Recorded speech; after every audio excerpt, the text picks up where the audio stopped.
स्नेनिल्स art of teaching या चॅनलवरती आपल्या सर्वांचं स्वागत आहे. विद्यार्थी मित्रांनो, कंत्राटी भरती आणि युवा कार्य प्रशिक्षण योजना म्हणजेच लाडका भाऊ योजना, या लाडका भाऊ योजनेचा जो पगार आहे किंवा वेतन आहे अजूनपर्यंत झालेला नाही.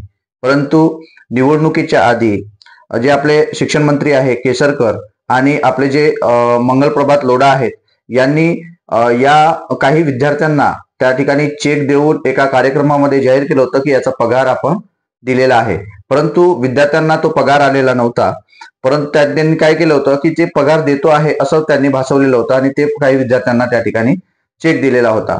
विद्यार्थी मित्रांनो, आपल्याला माहिती आहे की गेले 5 ते 6 महिन्यापासून आपण काम करत आहात, म्हणजे 4 महिन्यापासून आपण काम करत आहात युवा कार्य प्रशिक्षण युवा म्हणजे उद्योजकता मंत्रालयाच्या अंतर्गत. परंतु आपले वेतन अजूनपर्यंत झालेलं नाही.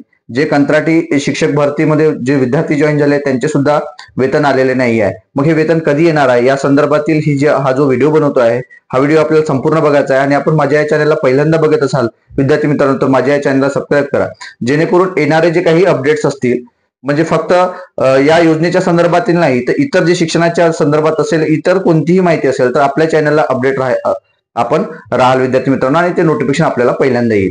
तर बघा, युवा कार्य प्रशिक्षण योजना म्हणजे उद्योजकता मंत्रालयाच्या अंतर्गत ही योजना सुरू केलेली होती, लाडका भाऊ योजना म्हणून. याला दुसरं नाव आहे लाडका भाऊ योजना. मग या योजनेच्या अंतर्गत विद्यार्थ्यांना जे डीएड झालेले विद्यार्थी आहे, 12वी झालेले विद्यार्थी आहे, ITI झालेले विद्यार्थी आहेत, या सर्व विद्यार्थ्यांना त्यांच्या याच्या पात्रतेनुसार त्या ठिकाणी निवड करण्यात आलेली होती. म्हणजे काही जणांना ऑपरेटर म्हणून काम करायला संधी मिळालेली आहे, काही जण शिक्षक म्हणून काम करत आहेत, काही एक सहाय्यक म्हणून काम करत आहेत. असे वेगवेगळ्या त्यांच्या पदांवर त्यांच्या ज्या पात्रतेनुसार त्यांना पगार देण्याचा GR सुद्धा निघलेला होता आणि विद्यार्थी जॉईन सुद्धा झालेले होते.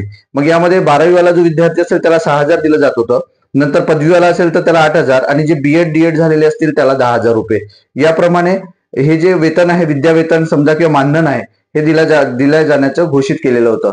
परंतु अजूनपर्यंतही 4 ते 5 महिने झालेले असताना सुद्धा या ठिकाणी हे जे पगार आहे अजूनपर्यंत थांबवलेलं आहे, मानधन थांबवलेलं होतं. पण याच्या मागचं कारण काय आहे? त्याच्या मागचं कारण म्हणजे विधानसभेच्या निवडणुका.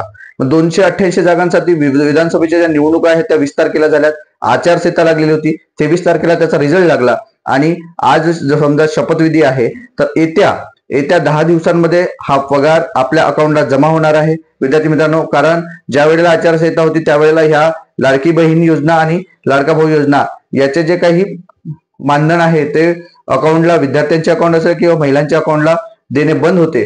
त्यानंतर आता आचारसंहिता संपलेली आहे आणि आचारसंहिता संपल्यानंतर हे वेतन आणि हे मानधन आपल्या खात्यामध्ये नक्कीच जमा होणार आहे.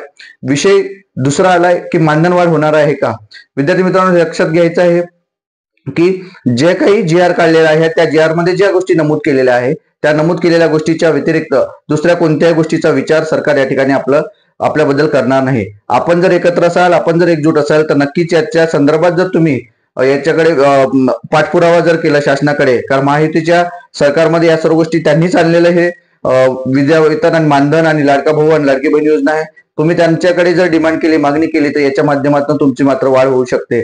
या सर्व गोष्टी तुम्हाला एकत्र राहून एकजुटीने या सर्व गोष्टी करू शकता विद्यार्थी मित्रांनो. कारण 3 ते 4 लाख विद्यार्थ्यांनी या ठिकाणी नोंदी केलेल्या आहेत आणि त्यापैकी काही विद्यार्थी जॉईन झालेले आहेत. मग तुमची एकजूट ही तुमच्या उपयोगाची असणार आहे. याकरता हा आपण व्हिडिओ बनवलेला आहे. तुम्ही एकत्र राहा आपल्या या चॅनलला. अशाच अपडेटसाठी सबस्क्राईब करा, जेणेकरून तुम्हाला अपडेट माहिती मिळेल आणि तुम्हाला सल्ला सुद्धा मिळणार आहे विद्यार्थी मित्रांनो.